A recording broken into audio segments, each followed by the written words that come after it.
ഇതിന്റെ കാരണം ഒന്ന്, ട്രെയിൻ വേഗതയുടെ കാരണം നമുക്കറിയാം. ചതുപ്പ് പ്രദേശങ്ങൾ, കയറ്റിറക്കങ്ങൾ, ലെവൽ ക്രോസുകൾ, അതുപോലെ തന്നെ പാടശേഖരങ്ങളിലൂടെ കടന്നു പോകുന്ന പാളങ്ങൾ, ഒരേ പാളത്തിലൂടെ തന്നെ നിരവധി എല്ലാ ട്രെയിനുകളും, ഗുഡ്സ് ആയാലും പാസഞ്ചർ ആയാലും എക്സ്പ്രസ് ആയാലും മെയിലുകളായാലും എല്ലാ ട്രെയിനുകളും കടന്നു പോകും.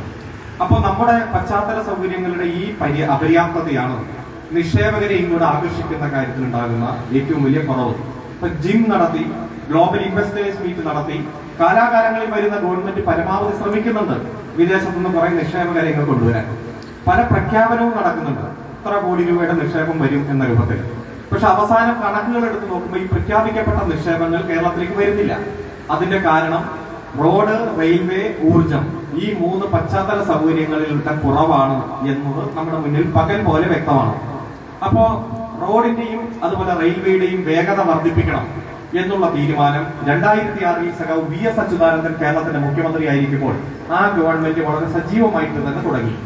ദേശീയപാത വികസനവുമായി ബന്ധപ്പെട്ടുള്ള ചർച്ച 30 മീറ്റർ എന്നുള്ള വേഗത 45 മീറ്റർ ആക്കാനും അതിന് ഭൂമി ഏറ്റെടുക്കൽ നടപടിക്രമങ്ങളിലേക്ക് കടക്കാനും എല്ലാം തീരുമാനിച്ചു. റെയിൽവേയുമായി ബന്ധപ്പെട്ടുകൊണ്ട് ഒരു അതിവേഗ പാത വേണം, തിരുവനന്തപുരത്ത് നിന്ന് കാസർഗോഡിന് പെട്ടെന്ന് എത്താൻ കഴിയുന്ന ഒരു അതിവേഗ പാത വേണമെന്നുള്ള ചർച്ച 2009-2010 കാലഘട്ടങ്ങളിൽ സജീവമായി. അതിനുവേണ്ടി കുറച്ച് പണം മാറ്റിവെച്ച് ബഡ്ജറ്റിൽ തന്നെ അലോട്ട് ചെയ്ത് പഠനങ്ങൾ ആരംഭിച്ചു. അപ്പോഴത്തേക്കും നിയമസഭാ തെരഞ്ഞെടുപ്പായി. നിയമസഭാ തെരഞ്ഞെടുപ്പിൽ UDF ശ്രീ ഉമ്മൻചാണ്ടിയുടെ നേതൃത്വത്തിലാണ് മത്സരിച്ചത്. അവർ പ്രകടന പത്രികയിൽ ഉൾപ്പെടുത്തി അതിവേഗ പാത എന്നുള്ളത് UDFന്റെ ഒരു മുദ്രാവാക്യമായി. ഞങ്ങൾ അധികാരത്തിൽ വന്നാൽ കാസർഗോഡ് നിന്ന് തിരുവനന്തപുരത്തേക്ക് വെറും 2.5 മണിക്കൂർ കൊണ്ടെത്താം, 340 കിലോമീറ്റർ ആയിരിക്കും വേഗത, 3 സ്റ്റേഷനുകളാണ് ഉണ്ടാവുക എന്ന രൂപത്തിൽ ഒരു പദ്ധതി അവർ പ്രകടന പത്രികയുടെ ഭാഗമായി ജനങ്ങൾക്ക് മുന്നിൽ അവതരിപ്പിച്ചു. UDF വിജയിച്ചു. ഉമ്മൻചാണ്ടി കേരളത്തിന്റെ മുഖ്യമന്ത്രിയായി. 2012 ഡൽഹി മെട്രോ റെയിൽ കോർപ്പറേഷൻ DMRCയെ കൊണ്ട് സാധ്യതാ പഠനം ആരംഭിച്ചു. DMRCയുടെ തലവൻ സാക്ഷാൽ മെട്രോമാൻ E ശ്രീധരൻ തന്നെയാണ്. 2012 പഠനം, അതിനുവേണ്ടി 25 കോടി രൂപയാണ് അന്നത്തെ UDF ഗവൺമെന്റ് ചെലവഴിച്ചത്. ഡിസംബർ ആയപ്പോഴേക്കും റിപ്പോർട്ട് വന്നു. ആ റിപ്പോർട്ട് ഈ പദ്ധതി കേരളത്തിന് വളരെ സാധ്യതയുണ്ട്, ഫീസബിൾ ആണ് എന്ന റിപ്പോർട്ടാണ് വന്നത്. 2013 ഏപ്രിൽ മാസത്തിൽ മുംബൈയിൽ വെച്ച് പത്രസമ്മേളനം നടത്തി ഉമ്മൻചാണ്ടി പ്രഖ്യാപിച്ചു, ഞങ്ങൾ ഈ പദ്ധതി പണി ആരംഭിക്കാൻ പോവുകയാണ്. 2013 ഏപ്രിൽ മാസത്തിൽ പണി ആരംഭിക്കും.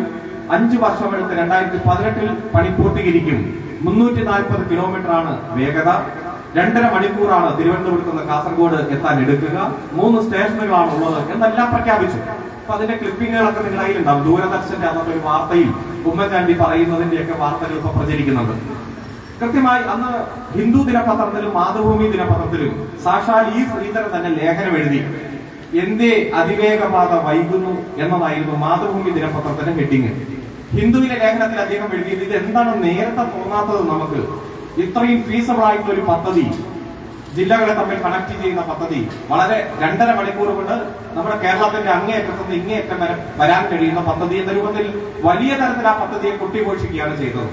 2013 കടന്നുപോയി, ഏപ്രിലിൽ പണി ആരംഭിച്ചില്ല. 2014 കടന്നുപോയി, 15 കടന്നുപോയി.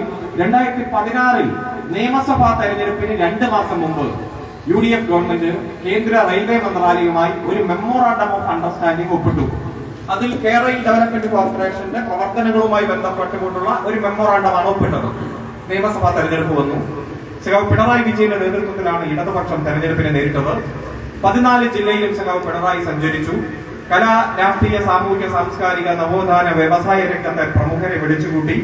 എന്നിട്ട് ചോദിച്ചു, നവകേരളത്തെ കുറിച്ച് നിങ്ങളുടെ ആശയങ്ങൾ എന്താണ്? ഒരു സംവാദം. പലരും പല നിർദ്ദേശങ്ങൾ മുന്നോട്ട് വെച്ചു. ആ നിർദ്ദേശങ്ങളെല്ലാം ഉൾപ്പെടുത്തിയാണ് 600 ഇനങ്ങൾ അടങ്ങുന്ന പ്രകടന പത്രികയ്ക്ക് 2016 LDF നേതൃത്വം കൊടുത്തത്. ആ ചർച്ചയിൽ ഉയർന്നു വന്ന ഒരാശയം, 340 കിലോമീറ്റർ എന്ന് പറഞ്ഞാൽ ആ വേഗതയിലേക്ക് ട്രെയിൻ എത്തണമെങ്കിൽ കുറെ ദൂരം ഓടണമല്ലോ. വേഗത കുറച്ച് സ്റ്റാർട്ട് ചെയ്തങ്ങ 340 കിലോമീറ്ററിലേക്ക് വേഗത എത്തണമെങ്കിൽ ഒരു 15-20 മിനിറ്റ് ട്രെയിൻ യാത്ര ചെയ്യണം. ആ വേഗതയിൽ കുറച്ച് സഞ്ചരിച്ച് ബ്രേക്ക് ചെയ്ത് തുടങ്ങി വേഗത കുറഞ്ഞു വന്ന ട്രെയിൻ നിൽക്കുമ്പോഴേക്കും വീണ്ടും ഒരു 15-20 മിനിറ്റ് എടുക്കും. അതായത് ഒരു 10-35 മിനിറ്റ് ട്രെയിൻ വേഗത കൂടി വന്ന് പൂർണ്ണ വേഗതയിലെത്തി, പിന്നെ കുറച്ചു നേരം പൂർണ്ണ വേഗതയിൽ ഓടി, പിന്നെ ബ്രേക്ക് ചെയ്ത് തുടങ്ങി വേഗത കുറച്ച് കൊണ്ട് നിൽക്കണം. തിരുവനന്തപുരത്ത് നിന്ന് ട്രെയിൻ ആരംഭിക്കണമെങ്കിൽ അപ്പോഴേക്കും കൊല്ലം കഴിയും, പത്തനംതിട്ട കഴിയും, ആലപ്പുഴ കഴിയും, കോട്ടയം കഴിയും, എറണാകുളത്ത് എത്തും. എറണാകുളത്തെ പിന്നെ സ്റ്റേഷനുള്ളൂ. അവിടെ നിന്ന് ആള് കയറി കഴിഞ്ഞാൽ ഇതേപോലെ വേഗത കൂട്ടി കുറഞ്ഞു വരുമ്പോഴേക്കും കാസർഗോഡ് എത്തും. ഈ നടുക്കുള്ള ജില്ലകളിലെ ആർക്കും ഈ പാത കൊണ്ട് ഒരു പ്രയോജനം ഉണ്ടാവില്ല. കേരളത്തിന്റെ ഭൂമിശാസ്ത്രപരമായിട്ടുള്ള പ്രത്യേകത പ്രകാരം ഇത്രയും വേഗത നമുക്ക് വേണ്ട.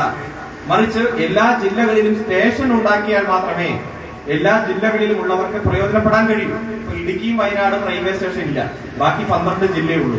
അപ്പോൾ വേഗത കുറച്ച് സ്റ്റേഷന്റെ എണ്ണം കൂട്ടണം എന്നുള്ള നിർദ്ദേശം LDFന്റെ പ്രകടന പദ്ധതിയുടെ ഭാഗമായിട്ടുള്ള ചർച്ചകളിൽ ഉയർന്നു വന്നു. അങ്ങനെയാണ് അതിവേഗ പാത എന്നുള്ളത് അർദ്ധ അതിവേഗ പാതയായി.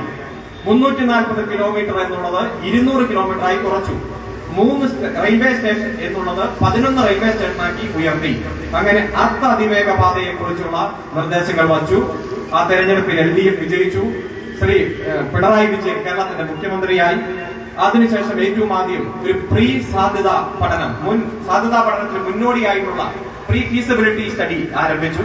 സിസ്ട്ര എന്ന് പറയുന്ന ലോകത്തിൽ ഇത്തരം പഠനം നടത്തുന്ന ഏറ്റവും വലിയ ഏജൻസിയാണ് പഠനം നടത്തിയത്. അതിന് 2018 അവർ അതിന്റെ സാധ്യതാ റിപ്പോർട്ട് കൊടുത്തു. വളരെ അനുകൂലമായിട്ടുള്ള ഒരു പദ്ധതി എന്ന രൂപത്തിലാണ് റിപ്പോർട്ട് വന്നത്. ആ റിപ്പോർട്ടും നമ്മുടെ അപേക്ഷയുമായി കേന്ദ്ര റെയിൽവേ മന്ത്രാലയത്തിന് കൊടുത്തു. കേന്ദ്ര റെയിൽവേ മന്ത്രാലയം അത് പരിശോധിച്ചു. 2019 ഡിസംബർ മാസം 17 തത്വത്തിലുള്ള അംഗീകാരം, ഇൻ പ്രിൻസിപ്പിൾ അപ്രൂവൽ നമുക്ക് കിട്ടി. ഇൻ പ്രിൻസിപ്പിൾ അപ്രൂവൽ കിട്ടിയാൽ അന്തിമമായിട്ട് നിക്ഷേപം ആരംഭിക്കുന്നത് വരെ, അതായത് പദ്ധതിയുടെ പണി ആരംഭിക്കുന്നത് വരെയുള്ള ഇടയിലുള്ള കാര്യങ്ങൾ മുഴുവൻ ചെയ്യാം എന്നതാണ് കേന്ദ്രത്തിന്റെ തന്നെ 2016 സർക്കുലർ പ്രകാരം പറഞ്ഞിരിക്കുന്നത്. സംസ്ഥാന ഗവൺമെന്റിന്റെ ഓരോ കാര്യങ്ങൾ ജിഒ എന്ന രൂപത്തിലാണ് ഗവൺമെന്റ് ഓർഡർ. കേന്ദ്ര ഗവൺമെന്റിന് OM ആണ്, ഓഫീസ് മെമ്മോറാണ്ടം. ആ ഓഫീസ് മെമ്മോറാണ്ടത്തിൽ പൊതുപണം ഉപയോഗിച്ച് ചെയ്യുന്ന ഇത്തരത്തിലുള്ള വികസന പ്രവർത്തനങ്ങൾക്ക് തത്വത്തിൽ അംഗീകാരം കിട്ടിയാൽ എന്തെല്ലാം ചെയ്യാം എന്ന് കൃത്യമായി പറഞ്ഞിട്ടുണ്ട്. അതാണ് കൂടുതൽ ശക്തമായിട്ടുള്ള സാധ്യതാ പഠനം, പരിസ്ഥിതി ആഘാത പഠനം, DPR തയ്യാറാക്കൽ, സാമൂഹ്യാഘാത പഠനം, സർവേ നടത്തൽ, ഭൂമി ഏറ്റെടുക്കൽ നടപടിക്രമങ്ങൾ ആരംഭിക്കൽ, വനം വന്യജീവി സങ്കേതത്തിൽ നിന്ന് അനുവാദം മേടിക്കണമെങ്കിൽ അങ്ങനെ, വൈദ്യുതി കണക്ഷനുകൾ മാറ്റി സ്ഥാപിക്കൽ, ജല ലൈനുകൾ മാറ്റി സ്ഥാപിക്കൽ, അത്തരത്തിൽ ചെയ്യേണ്ട കാര്യങ്ങളെല്ലാമാണ് ഈ പ്രീ ഇൻവെസ്റ്റ്മെന്റ് ആക്ടിവിറ്റീസ് എന്ന രൂപത്തിൽ മുന്നോട്ട് പോകുന്നത്. അതാണ് ഇപ്പോൾ കേരളത്തിൽ നടക്കുന്നത്. ഈ രാജ്യത്തിന്റെ നിയമം പറയുന്ന, കോടതികൾ കൃത്യമായി പറഞ്ഞിരിക്കുന്ന, നിയമം അനുശാസിക്കുന്ന മാർഗങ്ങളിലൂടെ ഈ ഗവൺമെന്റ് മുന്നോട്ട് പോവുകയാണ്. പക്ഷെ UDFും BJP എല്ലാം പറയുന്നത് ഇവിടെ ഭൂമി ഏറ്റെടുക്കൽ ആരംഭിച്ചു, എല്ലാവരും കട്ടിലും കിടക്കയെല്ലാം എടുത്തുകൊണ്ട് ഇറങ്ങണം, വലിയ പ്രതിസന്ധിയിലേക്ക് നമ്മുടെ നാട് പോവുകയാണ്, വലിയ പരിസ്ഥിതി പ്രശ്നങ്ങൾ ഉയർന്നു വരാൻ പോകുന്നു, അതുകൊണ്ട് ഈ പദ്ധതി ഒരിക്കലും അനുവദിക്കില്ല എന്നാണ് UDFും BJP പറയുന്നത്. നമുക്കറിയാം, ഒരു പശ്ചാത്തലം ആദ്യം മനസ്സിലാക്കുന്നത് ഒന്നായിരിക്കും. നമ്മുടെ ലോകത്ത് 36 രാജ്യങ്ങളിൽ അതിവേഗ പാതയും അർദ്ധ അതിവേഗ പാതയും ഉണ്ട്. ഏറ്റവും ആദ്യം ഈ പാത ആരംഭിച്ചത് 1964 ജപ്പാനിലാണ്. ഹിരോഷിമയിലും നാഗസാക്കിയിലും എല്ലാം അനുഭവം വിട്ട് നശിപ്പിച്ച ആ രാജ്യം തകർന്ന് തരിപ്പണമായി കിടക്കുമ്പോഴാണ് 1964 അതിവേഗ പാതയെ കുറിച്ചുള്ള ചർച്ച ജപ്പാനിൽ ആരംഭിച്ചത്. ഇന്ന് 22 പട്ടണങ്ങളെ കൂട്ടിയോജിപ്പിക്കുന്ന, മണിക്കൂറിൽ 500 കിലോമീറ്റർ ദിവസം 4.5 കോടിയിലധികം പേർ ഒരു ദിവസം യാത്ര ചെയ്യുന്ന യാത്രാ സംവിധാനമായി ജപ്പാനിലെ അതിവേഗ പാതയും അർദ്ധ അതിവേഗ പാതയും മാറി. രാവിലെ ഒരു പട്ടണത്തിൽ ഉത്പാദിപ്പിക്കപ്പെടുന്ന റോ മെറ്റീരിയൽസ് 500-750 കിലോമീറ്റർ അപ്പുറമുള്ള മറ്റൊരു പട്ടണത്തിൽ കൊണ്ടുപോയി ഉച്ചയ്ക്ക് തന്നെ അസംബ്ലി ചെയ്യുകയാണ്. അങ്ങനെ അസംബ്ലി ചെയ്യുന്ന ഉൽപ്പന്നം ഉച്ച കഴിയുമ്പോഴേക്കും 1000 കിലോമീറ്റർ അപ്പുറമുള്ള മറ്റൊരു പട്ടണത്തിൽ കൊണ്ടുപോയി അതൊരു പ്രോഡക്റ്റ് ആക്കി മാറ്റി കവറിംഗ് എല്ലാം വരുത്തി പുറത്ത് കൊടുക്കാൻ പാകത്തിനാക്കുകയാണ്. അർദ്ധരാത്രി ആകുമ്പോഴേക്കും മറ്റൊരു 500-1000 കിലോമീറ്റർ അകലെ കൊണ്ടുപോയി തുറമുഖങ്ങളിലൂടെ വിദേശ രാജ്യങ്ങളിലേക്ക് കയറ്റുമതി ചെയ്യാൻ പാകത്തിന് എല്ലാ രംഗത്തും വളരെ വേഗത ആർജിക്കാൻ ജപ്പാന് കഴിഞ്ഞത് ഈ അതിവേഗ പാത ആരംഭിച്ചതിന് ശേഷമാണ്. ചൈന ലോകത്തുള്ള അതിവേഗ അർദ്ധ അതിവേഗ പാതകളുടെ 2/3 ചൈനയിലാണ്. ചൈന അതിവേഗ പാതയെ കുറിച്ച് ആലോചന തുടങ്ങിയത് ഇന്ത്യയിൽ മെട്രോ സർവീസ് തുടങ്ങി 9 വർഷങ്ങൾക്ക് ശേഷമാണ്. ഇന്ത്യയിൽ മെട്രോ സർവീസ് തുടങ്ങിയത് 1986 കൽക്കത്തയിലാണ്. 1995 ചൈന അതിവേഗ പാതയിലേക്ക് മാറുമ്പോൾ ലോകത്താകെയുള്ള ഉൽപ്പന്നങ്ങളുടെ 1.27% മാത്രമായിരുന്നു ചൈനയുടെ സംഭാവന. എന്നാൽ ഇന്ന് ലോകത്ത് ഉത്പാദിപ്പിക്കപ്പെടുന്ന ഉൽപ്പന്നങ്ങളുടെ മൊത്തം 23% ചൈനയുടെ സംഭാവനയായി മാറിയിരിക്കുകയാണ്. ഞാൻ സൂചിപ്പിച്ചതുപോലെ വളരെ ഗതിവേഗം ഉൽപാദന രംഗത്ത്, വ്യവസായ രംഗത്ത്, സാധനങ്ങളുടെ ട്രാൻസ്പോർട്ടേഷന്റെ ഭാഗമായി ഡിജിറ്റൽ മാർക്കറ്റിംഗിന്റെ കാര്യത്തിൽ ബീജിംഗിൽ തന്നെ 1 കോടിയിലധികം ആളുകളാണ് ഒരു ദിവസം അതിവേഗ പാതയും അർദ്ധ അതിവേഗ പാതയും ഉപയോഗിക്കുന്നത്. ഹോങ്കോങ് അടക്കമുള്ള പട്ടണങ്ങളിൽ 1.5 കോടി ആളുകൾ ഒരു ദിവസം ഉപയോഗിക്കുന്നു. നിമിഷ നേരം കൊണ്ട് നമുക്ക് ഏതു സ്ഥലത്തും എത്താൻ പാകത്തിന് മാറുകയാണ്. 500 കിലോമീറ്റർ വേഗത ഒരു മണിക്കൂർ എന്ന് പറയുമ്പോൾ ഒന്ന് ആലോചിച്ച് നോക്കുക, അത്ര ഗതിവേഗത്തിലേക്ക് മനുഷ്യൻ മാറി.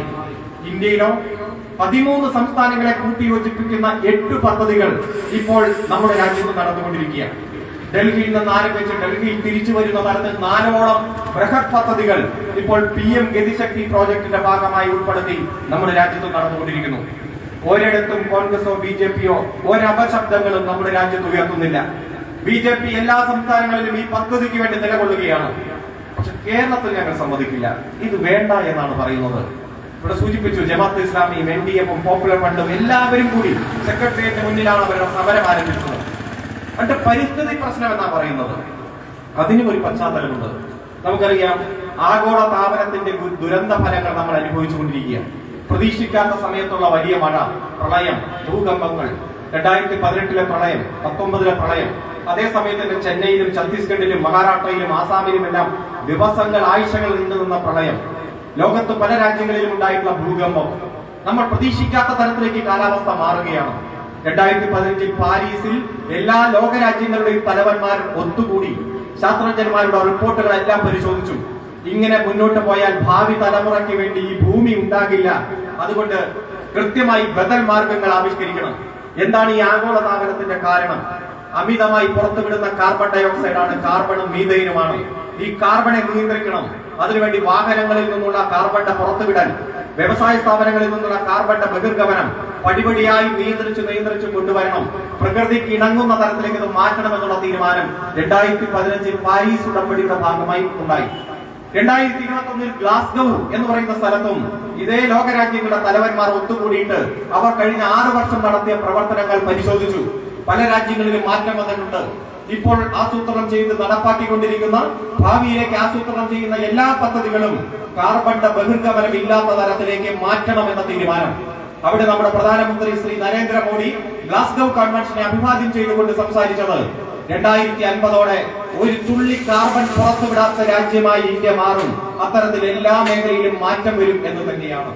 അത്തരത്തിലുള്ള തീരുമാനങ്ങളുടെയും തുടർച്ചയായിട്ടാണ് PM ഗതിശക്തി പ്രോജക്റ്റിൽ 100 ലക്ഷം കോടി രൂപയുടെ പദ്ധതിയിൽ റോഡ്, റെയിൽ, ഊർജം എല്ലാം ഇത്തരത്തിൽ വൈദ്യുതിയുമായി ബന്ധപ്പെട്ടുകൊണ്ട് കാർബൺ പുറത്തുവിടാത്ത തരത്തിൽ മാറ്റാൻ തീരുമാനിച്ചത്. ഈ കേരളത്തിലും ഈ അതിവേഗ പാതയുടെ ആസൂത്രണം ഒരു തുള്ളി കാർബൺ പുറത്തുവിടാത്ത തരത്തിൽ പൂർണ്ണമായും വൈദ്യുതിയുമായി ബന്ധപ്പെട്ടുകൊണ്ട് നടക്കുന്ന പദ്ധതിയാണ്. അപ്പോൾ പരിസ്ഥിതിക്ക് വലിയ പ്രശ്നങ്ങൾ ഉണ്ടാക്കുന്ന പദ്ധതി എന്നെല്ലാം സാമൂഹ്യ യാഥാർത്ഥ്യങ്ങൾ മനസ്സിലാക്കാതെയാണ് കോൺഗ്രസും BJPയും നുണപ്രചരണം നടത്തുന്നത്. എന്താണ് ഈ പദ്ധതി? ഇവിടെ സൂചിപ്പിച്ചു, കാസർഗോഡ് നിന്ന് ആരംഭിച്ചാൽ കൃത്യമായി 530 കിലോമീറ്റർ തിരുവനന്തപുരത്ത് എത്തുന്ന കൊച്ചുവേലിയിൽ അവസാനിക്കുന്ന തരത്തിലാണ് ഈ പദ്ധതി പ്ലാൻ ചെയ്തിരിക്കുന്നത്. 3 മണിക്കൂർ 54 മിനിറ്റ് മതി കാസർഗോഡ് നിന്ന് തിരുവനന്തപുരത്ത് എത്താൻ. ഇപ്പോൾ 12 മണിക്കൂർ മുതൽ 14 മണിക്കൂർ വരെയാണ് ട്രെയിൻ യാത്രയ്ക്ക് കാസർഗോഡ് നിന്ന് തിരുവനന്തപുരം വരെ എടുക്കുന്നത്. അര ദിവസത്തിലധികം സമയം വേണം. ആ 12 മുതൽ 14 മണിക്കൂർ എന്നുള്ളത് 3 മണിക്കൂർ 54 മിനിറ്റായി മാറുകയാണ്. തിരുവനന്തപുരത്ത് നിന്ന് കൊല്ലത്തെത്താൻ 22 മിനിറ്റ്, തിരുവനന്തപുരത്ത് നിന്ന് കോട്ടയത്തെത്താൻ കൃത്യമായി 3/4 മണിക്കൂർ, തിരുവനന്തപുരത്ത് നിന്ന് എറണാകുളത്തെത്താൻ 1.25 മണിക്കൂർ, തിരുവനന്തപുരത്ത് നിന്ന് തൃശ്ശൂരെത്താൻ 1.25 മണിക്കൂർ, എറണാകുളത്ത് നിന്ന് കോഴിക്കോടെത്താനും 1.25 മണിക്കൂർ. അത്തരത്തിൽ വളരെയധികം വേഗത വർദ്ധിക്കുകയാണ്. രാവിലെ 6 മണിക്ക് കാസർഗോഡ് നിന്ന് പുറപ്പെട്ട 10 മണിയാകുന്നതിന് മുമ്പ് നമുക്ക് സെക്രട്ടേറിയറ്റിന് മുന്നിൽ എത്താൻ കഴിയുന്ന തരത്തിൽ, അല്ലെങ്കിൽ ശ്രീചിത്ര മെഡിക്കൽ സെന്ററിന്റെ മുന്നിൽ എത്താൻ കഴിയുന്ന തരത്തിലേക്ക് വേഗത വർദ്ധിപ്പിക്കുകയാണ്. അകൃത്യമായിട്ടുള്ള മാറ്റം അതിന്റെ ഭാഗമായി വരുന്നു. 11 സ്റ്റേഷനുകൾ തിരുവനന്തപുരം, കൊല്ലം, അതുപോലെ തന്നെ ചെങ്ങന്നൂര്, കോട്ടയം, എറണാകുളം ജില്ലയിൽ നെടുമ്പാശ്ശേരി വിമാനത്താവളം, അതുപോലെ കാക്കനാട് ഇൻഫോ പാർക്ക്, തൃശ്ശൂര്, തിരൂര്, അതുപോലെ തന്നെ കോഴിക്കോട്, കണ്ണൂര്, കാസർഗോഡ് 11 സ്റ്റേഷനുകൾ. ആ 11 സ്റ്റേഷനുകൾ ആരംഭിച്ച് 2 വർഷം കൊണ്ട് ഭൂമി ഏറ്റെടുക്കൽ നടപടികൾ പൂർത്തീകരിക്കുക. ബാക്കി 3 വർഷം കൊണ്ട് പണി പൂർത്തീകരിക്കുക. 5 വർഷം കൊണ്ട് ഈ പണി പൂർത്തീകരിക്കണം എന്നതാണ് തീരുമാനിച്ചിരിക്കുന്നത്. ഇതിന് ചെലവാകുന്ന തുക 64,000 കോടി രൂപയാണ് ചെലവാകുന്ന തുക.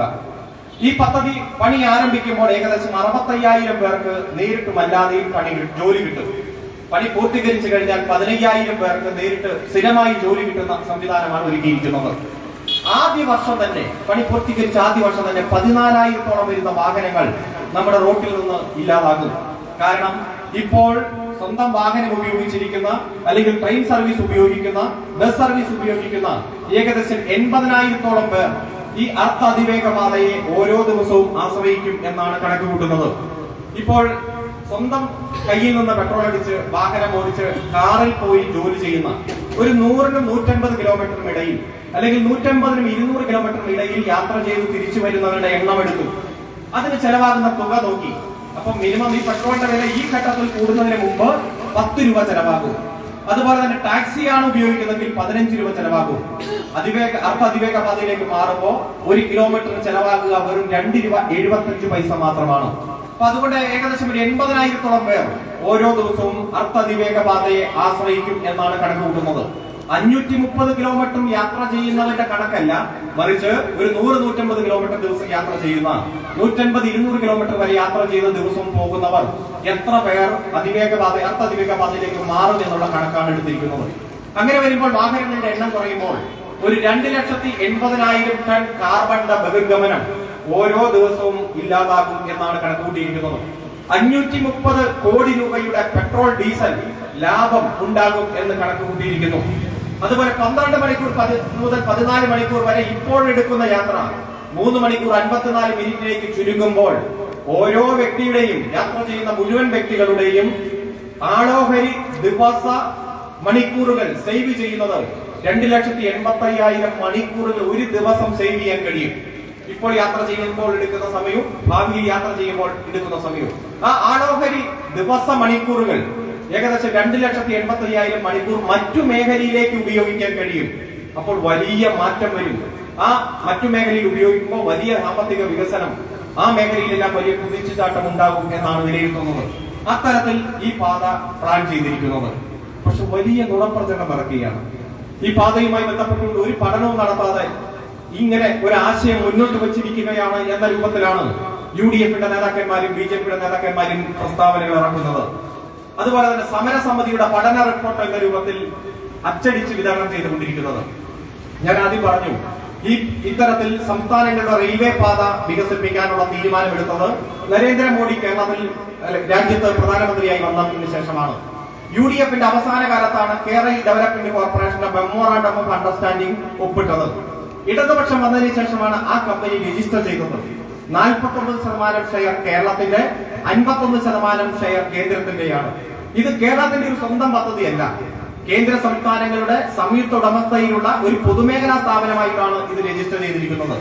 സാധ്യതാ പഠനങ്ങളെല്ലാം പൂർത്തീകരിച്ചത് കൃത്യമായി ഞാൻ ആദ്യം സൂചിപ്പിച്ചതുപോലെ ജസ്തയുടെ നേതൃത്വത്തിലാണ്. അതിനുശേഷം ഭൂമിശാസ്ത്രപരമായ പഠനം നടത്തി. അതിന് 3 മാർഗങ്ങളാണുള്ളത്. മനുഷ്യന് നടത്താം, ഡ്രോൺ ഉപയോഗിച്ചുകൊണ്ട് നടത്താം, സാറ്റലൈറ്റ് ഉപയോഗിച്ചുകൊണ്ട് നടത്താം. ഈ ആധുനിക കാലത്ത് എല്ലാ തരത്തിലുള്ള ഭൂമിശാസ്ത്രപരമായ പഠനവും ഈ ഭൂമിയുടെ ഉപരിതലം വരെ ഒപ്പിയെടുക്കുന്ന സാറ്റലൈറ്റ് ഉപയോഗിച്ചുകൊണ്ടാണ്. ആ സാറ്റലൈറ്റ് ഉപയോഗിച്ചുകൊണ്ടാണ് ഇതിന്റെ അലൈൻമെന്റ് നിശ്ചയിച്ച് ലിഡാർ സർവേ പൂർത്തീകരിച്ചുകൊണ്ട് ഇതിന്റെ അലൈൻമെന്റ് ഫൈനലൈസ് ചെയ്തിരിക്കുന്നത്. അതിനുശേഷം ഹൈഡ്രോഗ്രാഫിക് പഠനം നടത്തി. ഇവിടെ ഡാമിൽ കിടക്കുന്ന വെള്ളം തുറന്നുവിട്ടാൽ നദിയിലും പുഴകളിലും എല്ലാം എപ്പോൾ എത്തും, ഇവിടെ വെള്ളപ്പൊക്ക സമയത്ത് എത്ര നിരപ്പ് വരെ ജലം ഉയർന്നിട്ടുണ്ട്, വേലിയേറ്റം വേലിയിറക്ക സമയത്തെല്ലാം ജലത്തിന്റെ തോത് എല്ലാം പഠിക്കുന്ന ഹൈഡ്രോഗ്രാഫിക് പഠനം ഇപ്പോൾ പുരോഗമിച്ചുകൊണ്ടിരിക്കുകയാണ്. DPR പൂർത്തിയാക്കി.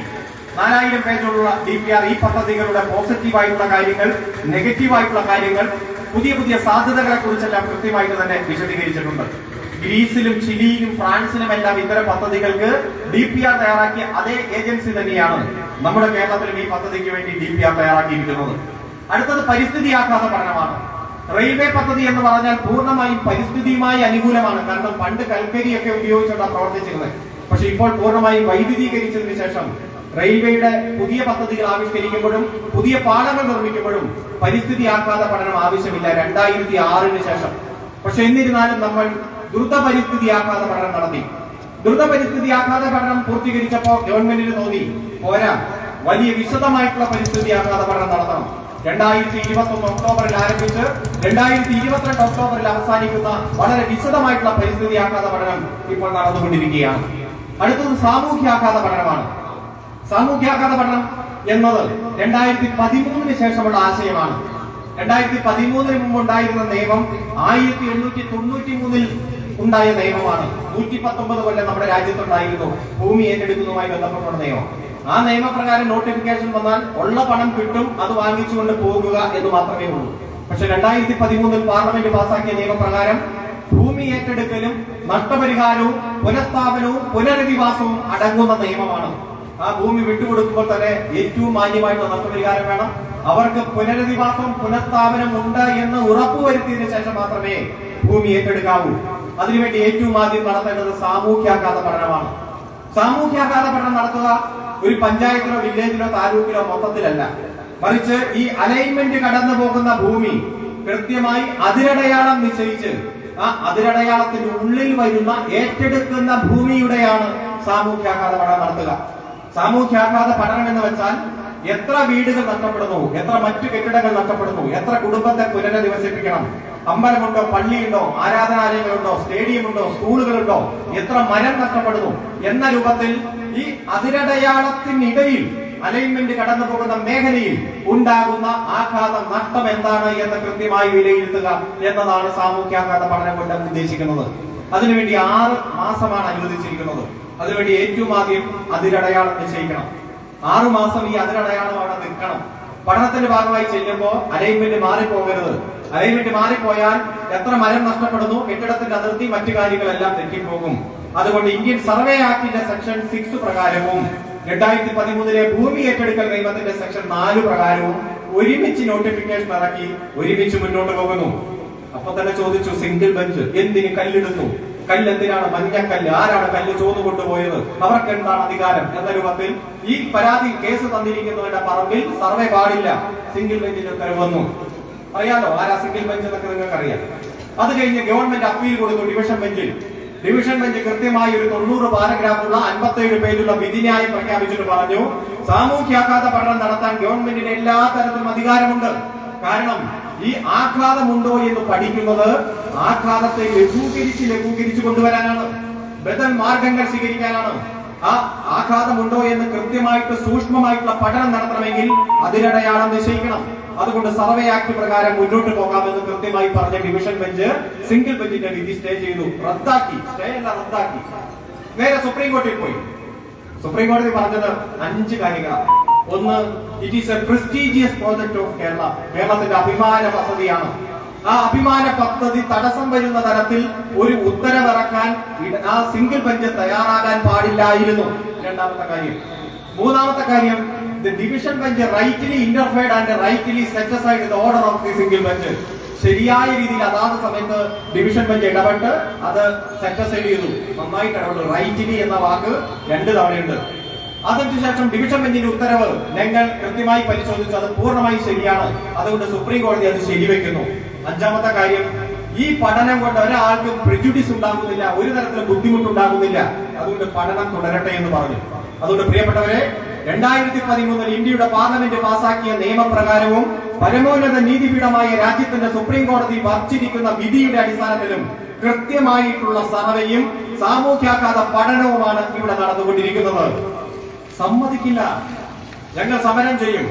മണ്ണെണ്ണയും പെട്രോളും ഡീസലും എല്ലാം പിടിച്ചുകൊണ്ട് സമരരംഗത്ത് വരും. കുട്ടികളെയും രക്ഷിതാക്കളെയും എല്ലാം ഞങ്ങൾ കവചമായി ഉപയോഗിക്കും. അതുപോലെ ഒരു സിംഗൂരും നന്ദിഗ്രാമം ഉണ്ടാക്കാൻ പറ്റുമെങ്കിൽ ഞങ്ങൾ അത് ഉണ്ടാക്കും. പ്രഖ്യാപിച്ച് സമരരംഗത്തേക്ക് വന്നിരിക്കുക. ഏതെങ്കിലും ഒരു സംശയം ഈ പദ്ധതിയുമായിട്ട് അവർ ചോദിച്ചാൽ ആ സംശയം നിവാരണം ചെയ്ത് കൊടുക്കാൻ നമ്മൾ തയ്യാറാണ്. ഏതെങ്കിലും സാങ്കേതിക വശങ്ങളിൽ എന്തെങ്കിലും സംശയമുണ്ടോ ചോദിച്ചാൽ പറഞ്ഞു കൊടുക്കാം. അതെല്ലാം പറഞ്ഞു കൊടുക്കും. പക്ഷെ ഒരു കാര്യവുമില്ലാതെ സമരം നടത്തുകയാണ്.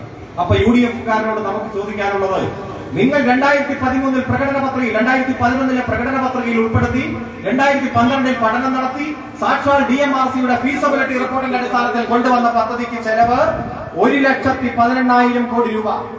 ഇന്ന് ഈ പദ്ധതിക്ക് വെറും 64,000 കോടി രൂപ. അന്ന് നിങ്ങൾ കൊണ്ടുവന്ന പദ്ധതിയുടെ പകുതി തുകയാണ് ഇപ്പോൾ ചെലവാകുന്നത്. അന്ന് ഈ പദ്ധതി കേരളത്തിന് അനുയോജ്യം, ഇന്ന് ഈ പദ്ധതി കേരളത്തിന് അനുയോജ്യമല്ല.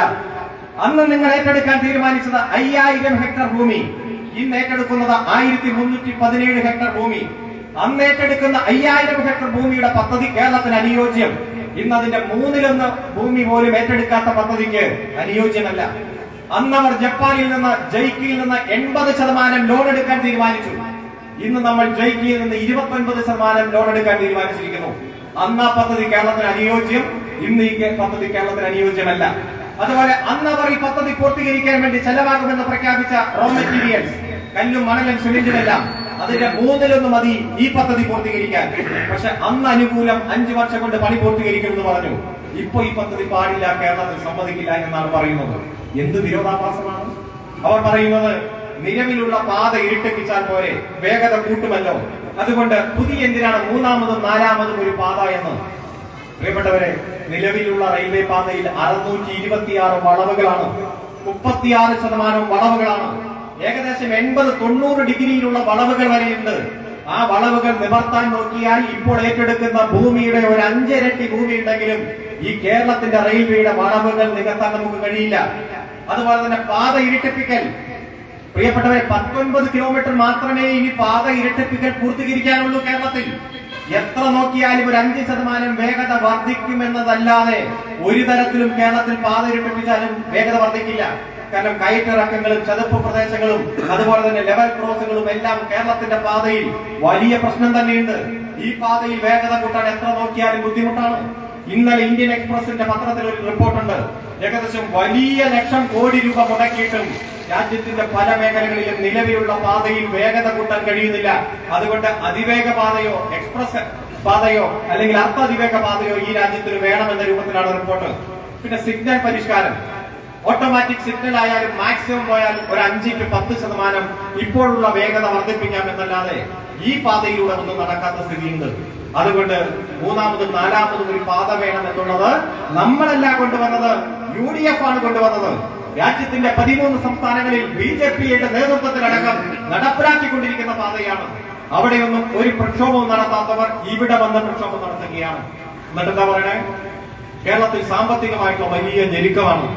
ഈ സമയത്താണ് ഈ പദ്ധതി കൊണ്ടുവരുന്നത്. 2 പ്രളയം, കോവിഡ് കഴിഞ്ഞു. അതുകൊണ്ട് ഇപ്പൊ ഈ പദ്ധതി വേണ്ട എന്നാണ് പറയുന്നത്. പ്രിയപ്പെട്ടവർ, ഈ പദ്ധതിക്ക് ചെലവാകുന്നത് 64,000 കോടി രൂപയാണ്. 33,000 കോടി രൂപ ലോണായിട്ടാണ് വാങ്ങിക്കുന്നത്. പലിശ പലിശ കൃത്യമായി പറഞ്ഞാൽ 0.2%. 100 രൂപ എടുത്താൽ 2 പൈസയാണ് പലിശ.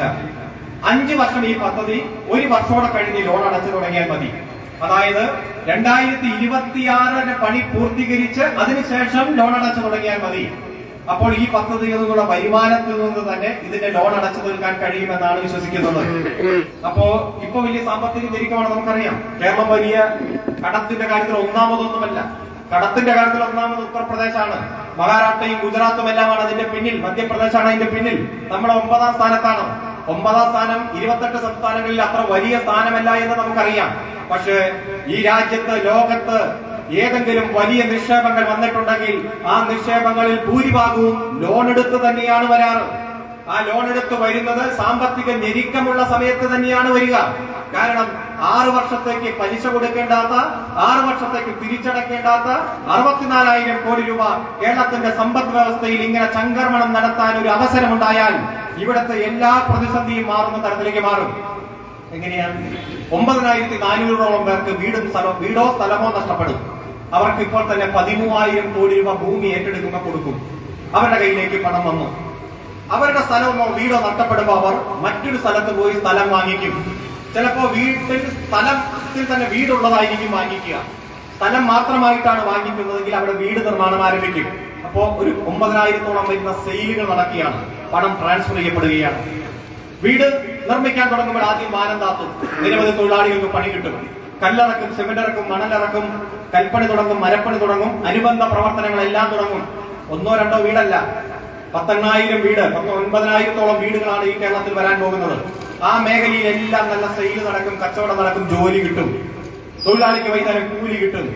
കൂലി കയ്യിൽ കിട്ടുമ്പോൾ സ്ഥിരമായി എല്ലാ ദിവസവും കൂലി കയ്യിൽ കിട്ടുമ്പോൾ തൊഴിലാളി വൈകുന്നേരം മാർക്കറ്റിൽ പോകും, പച്ചക്കറി വാങ്ങിക്കും, മീൻ വാങ്ങിക്കും, കുട്ടികൾക്ക് കളിപ്പാട്ടം വാങ്ങിക്കും, മറ്റു സാധനങ്ങളൊക്കെ വാങ്ങിക്കും, തുണിയെടുക്കും. അപ്പൊ അങ്ങനെ വരുമ്പോ ആ മേഖലയിലെല്ലാം കച്ചവടം വരികയാണ്. പ്രിയപ്പെട്ടവരെ, ആ പണം ഏകദേശം 64,000 കോടി രൂപ ഈ കേരളത്തിന്റെ സമ്പദ് വ്യവസ്ഥയിൽ അങ്ങനെ ചംക്രമണം ചെയ്ത് പോകുമ്പോ മുഴുവൻ ആളുകളിലേക്കും ഈ പണം വരികയാണ്. പെട്ടെന്ന് പലിശ അടയ്ക്കേണ്ട, 6 കൊല്ലത്തേക്ക് തിരിച്ചടവുമില്ലാത്ത പണം കേരളത്തിന്റെ സമ്പദ് വ്യവസ്ഥയിൽ മാറുന്നു. അത് ഇപ്പോഴുള്ള സാമ്പത്തിക പ്രതിസന്ധികൾക്കെല്ലാം ശാശ്വതമായിട്ടുള്ള പരിഹാരം കാണുന്ന തരത്തിലേക്ക് വലിയ വികസനമായി ഈ കേരളത്തിൽ മാറുമെന്നാണ് സാമ്പത്തിക വിദഗ്ധന്മാർ ഓരോന്നായി പറഞ്ഞുകൊണ്ടിരിക്കുന്നത്. ലോകത്ത് കാണുന്ന എല്ലാ വികസന പ്രവർത്തനങ്ങളും എല്ലാ വികസിത രാജ്യങ്ങളും ഇത്തരത്തിൽ നിക്ഷേപം നടത്തുന്നതും ഇത്തരത്തിൽ തന്നെ ലോൺ എടുത്ത് വിദേശ ബാങ്കുകളെല്ലാം ആശ്രയിച്ചുകൊണ്ട് തന്നെയാണ്. പ്രതിസന്ധി ഘട്ടങ്ങളിലാണ് ഇത്തരത്തിലുള്ള നിക്ഷേപങ്ങൾ നടത്തേണ്ടത്. അതുകൊണ്ട് ഒരാളും വിഷമിക്കേണ്ടതില്ല. ഈ നിക്ഷേപം ആരംഭിച്ചാൽ വലിയ മാറ്റമാണ് കേരളത്തിന്റെ സമ്പദ് വ്യവസ്ഥയിൽ വരുന്നത്. മറ്റൊന്ന്, ആവശ്യത്തിന് കല്ലും മണലും എല്ലാം ഉണ്ടോ? പശ്ചിമഘട്ടത്തെ അങ്ങ് തകർക്കില്ലേ, പ്രളയമുണ്ടാകില്ലേ എന്ന രൂപത്തിലാണ്. പ്രിയപ്പെട്ടവരെ, ഇതിനാവശ്യമായിട്ടുള്ള കല്ലും മണലും എല്ലാം കൃത്യമായിട്ടുള്ള അസസ്മെന്റ് ഉണ്ട്. 88 കിലോമീറ്റർ പാടശേഖരങ്ങളിലൂടെയാണ് കടന്നു പോകുന്നത്. പരിസ്ഥിതി ദുർബല പ്രദേശങ്ങളിലൂടെ ഈ പദ്ധതി കടന്നു പോകുന്നില്ല. വനം വന്യജീവി മേഖലയിലൂടെ ഈ പദ്ധതി കടന്നു പോകുന്നില്ല. പ്രൊട്ടക്ടഡ് ഏരിയയിലൂടെ ഈ പദ്ധതി കടന്നു പോകുന്നില്ല. അതുപോലെ തന്നെ പാടശേഖരങ്ങളിലൂടെ കൃഷിഭൂമിയിലൂടെ ഈ പദ്ധതി കടന്നു പോകുന്ന 88 കിലോമീറ്ററും തൂണുകൾ സ്ഥാപിച്ച് അതിന്റെ മേൽപ്പാലത്തിലൂടെയാണ് പദ്ധതി കടന്നു പോകുന്നത്. എന്റെ പാടം ഏറ്റെടുത്താൽ പോലും, എന്റെ പാടം അതിന്റെ പൊന്നും പോലെ എനിക്ക് കിട്ടിയാൽ പോലും ഈ തൂണ് സ്ഥാപിച്ച് മേൽപ്പാലത്തിന്റെ പണി കഴിഞ്ഞാൽ എനിക്ക് അവിടെ കൃഷി ഇറക്കാൻ ഒരു ബുദ്ധിമുട്ടുമില്ല. ആ തൂണിന്റെ പ്രദേശം ഒഴിച്ച് ബാക്കി എല്ലായിടത്തും ഉടമസ്ഥന് തന്നെ കൃഷി ഇറക്കാം. അത്തരത്തിൽ കടന്നു പോകുമ്പോൾ 130 കിലോമീറ്ററുകൾ നിലവിലുള്ള ഭൂമിയിൽ തുരങ്കത്തിലൂടെയും നിലവിലുള്ള മണ്ണോ കല്ലോ മാറ്റിയാണ് ഇവയെല്ലാം നിർമ്മാണ പ്രവർത്തനങ്ങൾക്ക് ഉപയോഗിക്കാം. പശ്ചിമഘട്ടത്തിൽ നിന്ന് ഉപയോഗിക്കാതെ തന്നെ മധ്യ കേരളത്തിൽ തന്നെ ഇതിനാവശ്യമായിട്ടുള്ള റോ മെറ്റീരിയൽസ് ഉണ്ട്. അഥവാ ഇത് തികഞ്ഞില്ലെങ്കിൽ റെയിൽവേയുടെ വികസന പ്രവർത്തനങ്ങൾക്ക് മറ്റ് 27 സംസ്ഥാനങ്ങളിൽ നിന്നും ഇത്തരത്തിൽ മണ്ണും കല്ലും കൊണ്ടുവരാനുള്ള കരാറ് റെയിൽവേ തമ്മിലുണ്ട്. കേരള റെയിൽവേയും ദക്ഷിണ റെയിൽവേയും തമ്മിലുള്ള കരാർ ഓരോ ലോഡ് കല്ലിന്റെയും മണലിന്റെയും എല്ലാം തുക വരെ നിശ്ചയിച്ച കരാറുണ്ട്. ഇതെല്ലാം പോട്ടെ, എന്നിട്ട് തികഞ്ഞില്ലേ? സിംഗപ്പൂര് കല്ലോ മണലോ റോ മെറ്റീരിയൽസോ ഇല്ലാത്ത രാജ്യമാണ്. അത്തരത്തിൽ 10ഓളം വരുന്ന ലോകരാജ്യങ്ങൾക്ക് റോ മെറ്റീരിയൽസ് കൊടുക്കുന്നത് നമ്മുടെ ഗുജറാത്തും അതുപോലെ തന്നെ മധ്യപ്രദേശും അടക്കമുള്ള സംസ്ഥാനങ്ങളാണ്. കാലം മാറിയിരിക്കുന്നു. ഷിപ്പിംഗിലൂടെ വലിയ രൂപത്തിൽ റോ മെറ്റീരിയൽസ്, ഏത് റോ മെറ്റീരിയൽസും നമുക്ക് ഇറക്കുമതി ചെയ്യാനും കയറ്റുമതി ചെയ്യാനുമുള്ള സാധ്യതകളുണ്ട്. അതുകൊണ്ട് ഒരു തരത്തിലും ഈ പദ്ധതിയെ റോ മെറ്റീരിയൽസിന്റെ കുറവ് ബാധിക്കുന്ന സാഹചര്യമില്ല. അതുകൊണ്ട് പ്രിയപ്പെട്ടവരെ, UDF മുന്നോട്ട് വെച്ച എല്ലാ ആശങ്കകളെയും BJP മുന്നോട്ട് വെച്ച എല്ലാ സംശയങ്ങളെയും നമ്മൾ തീർത്തു കൊടുത്തു, നിവാരണം ചെയ്തു. പക്ഷെ എന്നാലും പദ്ധതി അങ്ങ് അനുവദിക്കില്ല എന്നാണ് പറയുന്നത്. കട്ടിലും കിടക്കയൊക്കെ ആയിട്ട് നിങ്ങൾ അങ്ങ് ഇറങ്ങണം എന്നാണ് പറയുന്നത്. പ്രിയപ്പെട്ടവരെ, ഇപ്പോൾ നടക്കുന്നത് സാമൂഹ്യാഘാത പഠനം മാത്രമാണ്. ഞാൻ ആദ്യം സൂചിപ്പിച്ചതുപോലെ എത്ര വീട്, എത്ര കെട്ടിടം, എത്ര മരം, കൃത്യമായിട്ടുള്ള കണക്ക് ലിഡാർ സർവേയിലൂടെയാണ് അലൈൻമെന്റ് നിശ്ചയിച്ചത്. 9317 വീടുകൾ, കെട്ടിടങ്ങൾ എന്ന് നിശ്ചയിച്ചത് ആകാശത്തിലൂടെ സാറ്റലൈറ്റ് സർവേയിലൂടെയാണ്. കൃത്യമായി ഭൂമിയിൽ പോയി കൃത്യമായി അലൈൻമെന്റ് നിശ്ചയിച്ച് നല്ല പഠനം, സാമൂഹ്യാഘാത പഠനം നടത്തിയാലേ കൂടുതൽ വ്യക്തത വരൂ. ആ വ്യക്തത വരുത്താൻ വേണ്ടിയിട്ടുള്ള പദ്ധതിയാണ് നടക്കുന്നത്. സെക്ഷൻ 5 പ്രകാരം ഇനി പബ്ലിക് ഹിയറിംഗ് ആണ്. ഭൂമി നഷ്ടപ്പെടുന്നവരെ മുഴുവൻ വിളിക്കും. മറ്റു താല്പര്യമുള്ളവർക്കെല്ലാം അഭിപ്രായം പറയാം, അവരുടെ ആശങ്കകൾ പങ്കുവയ്ക്കാം. പബ്ലിക് ഹിയറിംഗ് കഴിഞ്ഞിട്ട് ഒരു റിപ്പോർട്ട് ഉണ്ടാക്കും. ആ റിപ്പോർട്ട് വിദഗ്ധ സമിതിക്ക് കൊടുക്കും. വിദഗ്ധ സമിതി എന്ന് പറഞ്ഞാൽ സാമൂഹ്യ ശാസ്ത്രജ്ഞന്മാരും ജനപ്രതിനിധികളും എല്ലാം ഉൾപ്പെടുന്നവരാണ്. ആ നാട്ടിലെ ജനപ്രതിനിധികൾ അടക്കം വിദഗ്ധ സമിതിയിലുണ്ട്. അവർ ഒരു ത്രാസിൽ തൂക്കി നോക്കുന്നത് പോലെ നോക്കും, സാമൂഹ്യാഘാതമാണോ വലുത്, അതോ ഈ പദ്ധതി കൊണ്ട് ഭാവി തലമുറയ്ക്കുണ്ടാകുന്ന നേട്ടങ്ങളാണോ വലുത്? സാമൂഹ്യാഘാതങ്ങളെ ബദൽ മാർഗത്തിലൂടെ ലഘൂകരിച്ച് ഇല്ലാതാക്കാൻ കഴിയുമോ? ഈ പദ്ധതി കൊണ്ട് ഭാവി തലമുറയ്ക്കുണ്ടാകുന്ന നേട്ടം, ആ നേട്ടം നമുക്ക് എങ്ങനെയെല്ലാം വിലയിരുത്താൻ കഴിയും? അത്തരത്തിൽ വിദഗ്ധ സമിതി കൃത്യമായി തൂക്കി അളന്നു നോക്കിയതിനു ശേഷം ഈ പദ്ധതിയുമായി മുന്നോട്ട് പോകണമോ വേണ്ടയോ എന്ന് തീരുമാനിക്കും. സെക്ഷൻ 7 ക്ലോസ് 4 അനുസരിച്ച് 2013 ഇന്ത്യയുടെ പാർലമെന്റ് പാസാക്കിയ നിയമപ്രകാരം അങ്ങനെ പദ്ധതിയുമായി മുന്നോട്ട് പോകാനാണ് തീരുമാനിക്കുന്നതെങ്കിൽ പ്രിയപ്പെട്ടവരെ, ഗവൺമെന്റിന് ആ റിപ്പോർട്ട് കൊടുക്കും. ഗവൺമെന്റ് സെക്ഷൻ 11 പ്രകാരം ഒരു നോട്ടിഫിക്കേഷൻ ഇറക്കും. ആ നോട്ടിഫിക്കേഷൻ ഇറങ്ങുമ്പോൾ മാത്രമാണ് ഭൂമി ഏറ്റെടുക്കൽ നടപടിക്രമങ്ങളിലേക്ക് കടക്കുക. എത്ര ഭൂമി ഓരോ വ്യക്തിയുടെയും നഷ്ടപ്പെടുന്നു എന്ന രൂപത്തിലുള്ള കാര്യങ്ങളെല്ലാം ഈ 6 മാസം എടുത്ത് ഈ പഠനം പൂർത്തീകരിച്ച് സെക്ഷൻ 11 പ്രകാരമുള്ള ഭൂമി ഏറ്റെടുക്കൽ നോട്ടിഫിക്കേഷൻ വന്നാൽ മാത്രമേ നടക്കൂ. അതായത് നമ്മുടെ രാജ്യത്ത് 2013 ശേഷം പൊതുപണം ഉപയോഗിച്ചുകൊണ്ട് നടക്കുന്ന എല്ലാ പദ്ധതികൾക്കും നടക്കുന്ന കൃത്യമായിട്ടുള്ള പഠനം മാത്രമാണ് ഇപ്പോൾ നടക്കുന്നത്. നുണപ്രചരണം നടത്തുന്നവർ, ആദ്യം ഈ നുണപ്രചരണങ്ങളിൽ വീണുകൊണ്ട് സമരരംഗത്തേക്ക് ഇറങ്ങിയവർ, ആരും കാണാതെ മണ്ണെണ്ണയും അതുപോലെ പെട്രോളും എല്ലാം കയ്യിൽ പിടിച്ചവർ, കാര്യങ്ങൾ ബോധ്യപ്പെട്ട് സമരരംഗത്ത് നിന്ന് പിന്മാറിപ്പോകുന്ന സാഹചര്യമാണ് ഇപ്പോൾ കണ്ടുകൊണ്ടിരിക്കുന്നത്. ഒരു ചാനലും ഇതുവരെ നഷ്ടപരിഹാര പാക്കേജ് ചർച്ച ചെയ്തില്ല. 15 ദിവസമായിരുന്നു തുടർ ചർച്ച. ഒരു വരി എഴുതി കാണിച്ചില്ല. ഞാൻ പറഞ്ഞല്ലോ, ഈ നിയമത്തിന്റെ പ്രത്യേകത ഭൂമി ഏറ്റെടുക്കലും അതുപോലെ തന്നെ മാന്യമായ നഷ്ടപരിഹാരവും പുനഃസ്ഥാപനവും പുനരധിവാസ നിയമം എന്നാണ് നിയമത്തിന്റെ പേര്. ഗ്രാമപ്രദേശങ്ങളിൽ 4 ഇരട്ടി കൃത്യമായി കെട്ടിടങ്ങൾ, കിണറുകൾ, അതുപോലെ തന്നെ തൊഴുത്തുകൾ, ചായ്പുകൾ എല്ലാത്തിനും വില നിശ്ചയിക്കും. മരത്തിന്റെ വില, പാഴ്മരങ്ങളുടെ വില കൃത്യമായി നിശ്ചയിക്കും. മുറ്റത്തിട്ടിരിക്കുന്ന ടൈല് വരെ എണ്ണി വില നിശ്ചയിക്കുന്ന തരത്തിലേക്ക് ഉള്ള വില നിശ്ചയമാണ്. കെട്ടിടങ്ങൾ ഇപ്പോ എത്ര തുക മുടക്കിയാണോ കെട്ടിടം പണിതത് അത് കണക്ക് കൂട്ടി അതിന്റെ ഇരട്ടി നിശ്ചയിക്കുന്ന തരത്തിൽ, പട്ടണത്തിൽ 2 ഇരട്ടി, അത്തരത്തിൽ ഏറ്റവും മാന്യമായിട്ടുള്ള നഷ്ടപരിഹാരം. അത് മാത്രമല്ല, 5 സെന്റും വീടുമെല്ലാം നഷ്ടപ്പെടുന്നവർക്ക് മറ്റൊരു സ്ഥലത്ത് സ്ഥലം വാങ്ങിച്ചു കൊടുക്കും, അവിടെ വീട് വെക്കാൻ വേണ്ടിയിട്ടുള്ള മാർഗം കൊടുക്കും. നഷ്ടപരിഹാര പാക്കേജിന് പുറമെയാണ് അതെല്ലാം. 5 സെന്റും വീടുമെല്ലാം നഷ്ടപ്പെടുന്ന വീടുകളിൽ അഭ്യസ്തവിദ്യരായ ചെറുപ്പക്കാരുണ്ടോ, ആൺകുട്ടികളുണ്ടോ, പെൺകുട്ടികളുണ്ടോ? 15,000 പേർക്ക് സ്ഥിര നിയമനം കിട്ടുമ്പോൾ ആ കുട്ടികൾക്കായിരിക്കും പ്രഥമ പരിഗണന ജോലിക്കായി. അത് മാത്രമല്ല, സിൽവർ ലൈൻ കടന്നു പോകുന്ന മേഖലകളിൽ കച്ചവട സ്ഥാപനങ്ങൾ നഷ്ടപ്പെടുന്നവരുണ്ടോ? അവരുടെ കച്ചവട സ്ഥാപനങ്ങൾ സിൽവർ ലൈനിന്റെ ഭാഗമായി ഓരോ സ്ഥലത്തും നിർമ്മിക്കുന്ന ഷോപ്പിംഗ് കോംപ്ലക്സിൽ പ്രഥമ പരിഗണനയോടെ കച്ചവടം നടത്താൻ അനുവാദം കൊടുക്കും. ചിലരുടെ സ്ഥലം ഇങ്ങനെ മുറിഞ്ഞു പോകും, ബാക്കി വരുന്ന സ്ഥലം കൊണ്ട് മറ്റു പ്രയോജനങ്ങൾ ഉണ്ടാവില്ല. പ്രിയപ്പെട്ടവരെ, അത്തരത്തിലുള്ള സ്ഥലം കൂടി ഏറ്റെടുത്ത് ഇതേ നഷ്ടപരിഹാര പാക്കേജിന്റെ ഭാഗമായി ഉൾപ്പെടുത്തും. അതാണ് നഷ്ടപരിഹാര പാക്കേജ്. ചർച്ച ചെയ്യുമ്പോൾ എല്ലാം ചർച്ച ചെയ്യണ്ടേ? എവിടെയെങ്കിലും ചെറിയ സമരം ഉണ്ടാക്കുമ്പോൾ ചാനലുകാരെ വിളിച്ചു വരുത്തി മുദ്രാവാക്യം വിളിക്കുന്നത് മാത്രം സംഘടിപ്പിച്ച് അന്തിചർച്ച നടത്തിയാൽ പോകാൻ മതിയോ? ഏറ്റവും മാന്യമായിട്ടുള്ള നഷ്ടപരിഹാരം കൊടുക്കുന്ന സാഹചര്യം ഉണ്ടായില്ലേ? മുഖ്യമന്ത്രി പറഞ്ഞു, ഒരാളുടെയും കണ്ണുനീര് വീണുകൊണ്ട് ഈ പദ്ധതി നടപ്പാക്കാൻ ഈ ഗവൺമെന്റ് ശ്രമിക്കില്ല എന്ന്. നമ്മുടെ മുന്നിൽ ഉദാഹരണങ്ങളുണ്ടല്ലോ. ദേശീയപാതയുടെ വികസനം 12 വർഷമാണ് സമരം നടത്തി ദേശീയപാതയുടെ ഭൂമി ഏറ്റെടുക്കൽ തടസ്സപ്പെടുത്തിയത്. അതിന്റെ വില കൊടുക്കേണ്ടി വന്നു നമ്മൾ. ഈ രാജ്യത്ത് 28 സംസ്ഥാനങ്ങളിലും 7 കേന്ദ്രഭരണ പ്രദേശങ്ങളിലും ദേശീയപാതയ്ക്ക് വേണ്ടി ഭൂമി ഏറ്റെടുത്തത് പൂർണ്ണമായും കേന്ദ്ര ഗവൺമെന്റിന്റെ പണം ഉപയോഗിച്ചുകൊണ്ടാണ്. എന്നാൽ ഈ കേരളത്തിൽ മാത്രം 25% പണം, അതായത് 5300 കോടി രൂപ ഈ സംസ്ഥാനത്തിന്റെ ഖജനാവിൽ നിന്നെടുത്ത് ജനങ്ങൾക്ക് കൊടുത്ത് ഭൂമി ഏറ്റെടുത്ത് കേന്ദ്രത്തിന് കൊടുക്കേണ്ടി വന്നു. വയൽക്കിളികൾ നിങ്ങൾക്ക് ഓർമ്മയില്ലേ? അതുപോലെ തന്നെ കിഴാറ്റൂർ സമരം ഓർമ്മയില്ലേ? ഈ തൃശ്ശൂരിൽ നിന്നാണ് ഒരു ഗോപാലകൃഷ്ണൻ BJP നേതാവ് പോയി അന്ന് പ്രഖ്യാപിച്ചില്ലേ, സിംഗൂരിൽ നിന്ന് മണ്ണ് കൊണ്ടുവന്നു, നന്ദിഗ്രാമിൽ നിന്ന് മണ്ണ് പൂജ, ഒരിടത്ത് നിസ്കാരപ്പായ റോട്ടിൽ ഈ ഭൂമി ഏറ്റെടുക്കാൻ ഞങ്ങൾ സമ്മതിക്കില്ല. എന്തൊക്കെയായിരുന്നു സമരം? ആ സമരത്തിന്റെ സമയത്താണ് സഖാവ് പിണറായി ഇതേ വാചകം ആവർത്തിച്ചു. ഒരാളുടെയും കണ്ണുനീര് വീഴുന്ന സാഹചര്യം ഈ ഭൂമി ഏറ്റെടുക്കുന്നതുമായി ബന്ധപ്പെട്ടുകൊണ്ട് ഉണ്ടാവില്ല എന്ന്. UDF വലിയ സമരത്തിലായിരുന്നു. നിയമസഭയിൽ ഒരു ചോദ്യം വന്നു. മലപ്പുറം പട്ടണത്തിൽ ടൗണിൽ ദേശീയപാതയ്ക്ക് വേണ്ടി 2.25 സെന്റ് സ്ഥലം മുസ്ലിം ലീഗിന്റെ നഷ്ടപ്പെട്ടു. നിങ്ങൾക്ക് എത്ര രൂപയാണ് നഷ്ടപരിഹാരം കിട്ടിയതെന്ന് ചോദ്യം വന്നു. മറുപടി പറയാൻ ലീഗിന്റെ നേതാക്കന്മാർക്ക് മടിയായിരുന്നു. മറുപടി മേശപ്പുറത്ത് വെച്ചപ്പോ 2.25 സെന്റിന് 2.5 കോടി കൈപ്പറ്റിയ ലീഗും കോൺഗ്രസുമാണ് പറയുന്നത് ഇവിടെ ജനങ്ങൾ മുഴുവൻ തെരുവീതികളിൽ ഇറങ്ങണമെന്ന് പറഞ്ഞു. ഇപ്പോഴെവിടെയാ കീഴാറ്റൂർ സമരം? ഇപ്പൊ എവിടെയാ വയൽക്കിളികൾ? എങ്ങോട്ടാ വയൽക്കിളികൾ പറന്നുപോയെ? ഇപ്പോൾ ആളുകൾ ചോദിച്ചു വരികയാണ്, 45 മീറ്റർ എന്നുള്ളത് കുറച്ചുകൂടെ ഉയർത്താൻ സാധ്യതയുണ്ടോ? ഞങ്ങളുടെ സ്ഥലം കൂടി ഏറ്റെടുക്കാൻ എന്തെങ്കിലും മാർഗമുണ്ടോ എന്ന് ചോദിക്കുകയാണ്. പ്രിയപ്പെട്ടവരെ, മാന്യമായ നഷ്ടപരിഹാരം, അന്തസ്സായ നഷ്ടപരിഹാരം.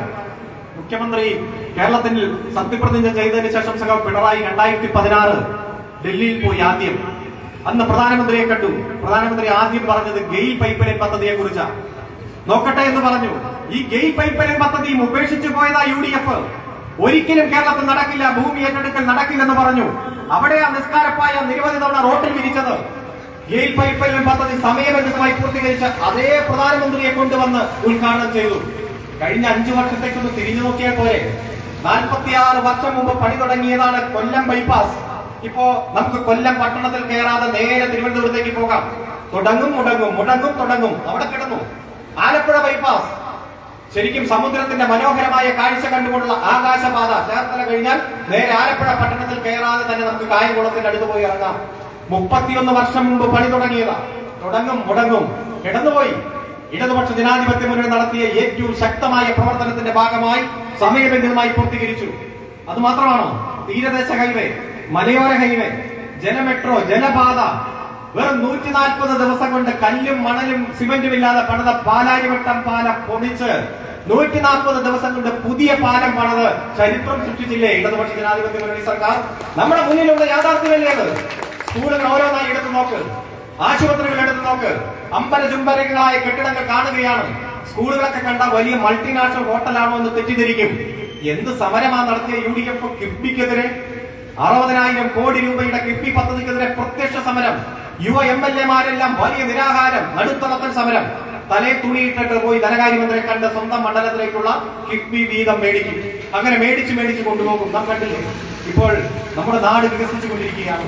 വികസനം എന്നത് രേഖകളിൽ ഒതുങ്ങേണ്ടതല്ലെന്നും അത് യാഥാർത്ഥ്യമാക്കി സമയബന്ധിതമായി പൂർത്തീകരിക്കുക എന്നതും ചെയ്യാൻ കഴിയുന്ന കാര്യങ്ങൾ മാത്രം പറയുക എന്നതും പറഞ്ഞത് മുഴുവൻ ചെയ്യുക എന്നതും ഒരു പിണറായി വിജയന്റെ ശൈലിയായി മാറിയത് ഇപ്പോൾ നാം കാണുകയാണ്.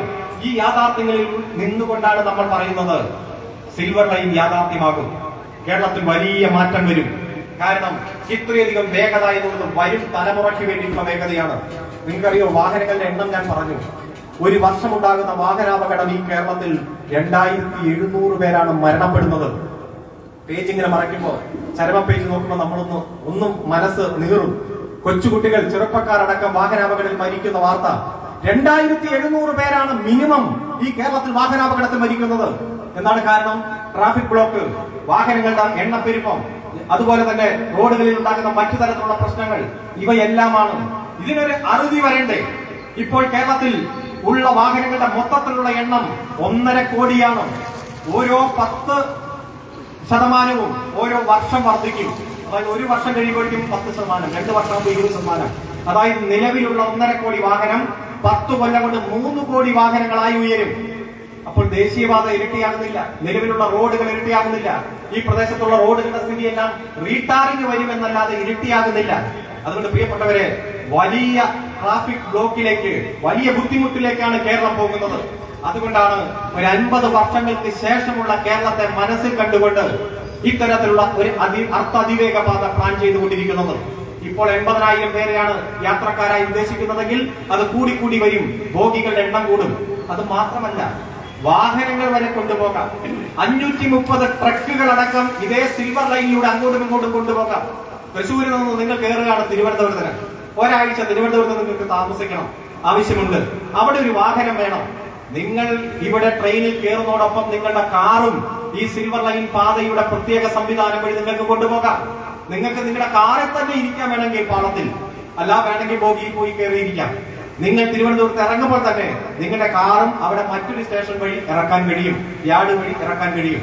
അത്തരത്തിൽ 530 ട്രക്ക് വരെ മറ്റെല്ലാ വാഹനങ്ങളും കൃത്യമായി യാത്ര ചെയ്യാൻ കൊണ്ടുപോകാൻ കഴിയും. വലിയ മാറ്റം വരികയാണ്. ടൂറിസം രംഗത്ത് വലിയ കുതിപ്പുണ്ടാകും. ഇപ്പോൾ ടൂറിസം രംഗത്ത് നിങ്ങൾക്കറിയാം, പലരും, ഒരുപാട് വിദേശികൾ ഇങ്ങ് വരുന്നുണ്ട്, ദൈവത്തിന്റെ സ്വന്തം നാട് തേടി വരുന്നുണ്ട്. എല്ലാവരും സിംഗിൾ ഡെസ്റ്റിനേഷനാണ് തിരഞ്ഞെടുക്കുന്നത്. ഒന്നുകിൽ മൂന്നാർ, അല്ലെങ്കിൽ വയനാട്, അല്ലെങ്കിൽ തിരുവനന്തപുരത്ത് എവിടെയെങ്കിലും ആ കന്യാകുമാരി ആ തരത്തിലേക്ക് പോവുകയാണ്. കാരണം ഒരു പ്രദേശത്തു നിന്നും മറ്റൊരു പ്രദേശത്തേക്ക് പോകുമ്പോൾ ട്രാഫിക് ബ്ലോക്ക് ഒന്നും വിദേശ ടൂറിസ്റ്റുകൾക്ക് സഹിക്കാൻ കഴിയില്ല.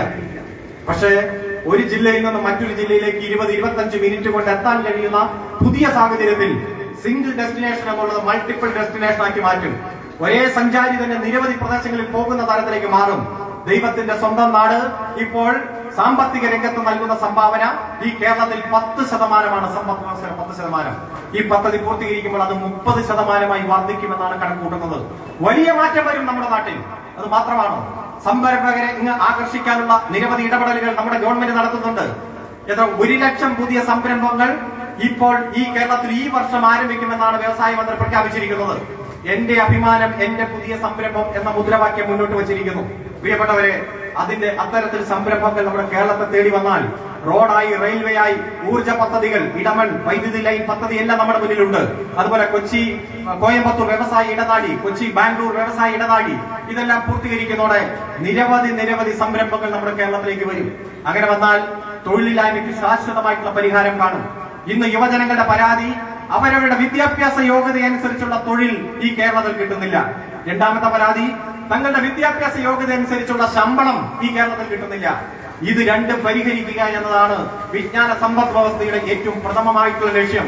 വിദ്യാഭ്യാസ രംഗത്തും ആരോഗ്യ രംഗത്തും ഉണ്ടാകുന്ന മാറ്റം അത് നമുക്ക് IT രംഗത്തേക്കും ഈ വേഗതയുടെ കാര്യത്തിൽ പൂർണ്ണമായി മാറ്റാൻ കഴിഞ്ഞാൽ കേരളത്തിൽ ഉണ്ടാകാൻ പോകുന്ന മാറ്റം എന്ന് പറയുന്നത് സ്വപ്നതുല്യമായിട്ടുള്ള മാറ്റമാണ്. അതാണ് സുപ്രീം കോടതി പറഞ്ഞത്. പ്രസ്റ്റീജിയസ് പ്രോജക്ട് ഓഫ് കേരള എന്ന് സുപ്രീം കോടതി പറഞ്ഞത്. ഒന്ന് ആലോചിച്ച് നോക്കി, 36 ലോകരാജ്യങ്ങളിലുള്ള പദ്ധതി, 13 ഇന്ത്യൻ സംസ്ഥാനങ്ങളിലുള്ള പദ്ധതി, അത് കേരളത്തിൽ വേണ്ട. എന്താ കാരണം? ഇപ്പൊ വേണ്ട എന്നാണ് പറയുന്നത്. എന്താണ് ഇപ്പൊ വേണ്ട എന്ന് പറയുന്നത്? ഇപ്പൊ വേണ്ട എന്ന് പറയുന്നത്, ഈ പദ്ധതി ഇപ്പോൾ ആരംഭിച്ചാൽ 5 വർഷത്തിനുള്ളിൽ ഈ പദ്ധതി പൂർത്തീകരിച്ചാൽ ഐക്യ ജനാധിപത്യ മുന്നണിക്ക് ഒരിക്കലും കേരളത്തിന്റെ ഭരണത്തിലേക്ക് ഇനി തിരിച്ചു വരാൻ കഴിയില്ലെന്നുള്ള യാഥാർത്ഥ്യം അവർ തിരിച്ചറിയുകയാണ്. ആകെയുള്ള ഒരു സീറ്റ് അത് നഷ്ടപ്പെട്ട ദയനീയ സ്ഥിതിയിലുള്ള BJP തങ്ങളുടെ നില മെച്ചപ്പെടുത്താൻ ഒരു ഘട്ടത്തിൽ പോലും കേരളത്തിൽ സാധിക്കില്ല എന്ന് BJP തിരിച്ചറിയുകയാണ്. അതുകൊണ്ട് നുണപ്രചരണമായി ഇറങ്ങി തിരിച്ചിരിക്കുക, വീട് വീടാന്തരം കയറി ഇറങ്ങുക. ആരാ കേരളേ? നമ്മുടെ മുരളീധരൻ, മുരളീധരൻ കേന്ദ്ര സഹമന്ത്രിയാണെന്നാണ് വെപ്പ്. 30 പത്രസമ്മേളനങ്ങൾ എടുത്തു നോക്കി അദ്ദേഹത്തിന്റെ അവസാനത്തെ 30 പത്രസമ്മേളനം ഒരു ചർച്ചയുമായി ബന്ധപ്പെട്ട് നോക്കിയതാ.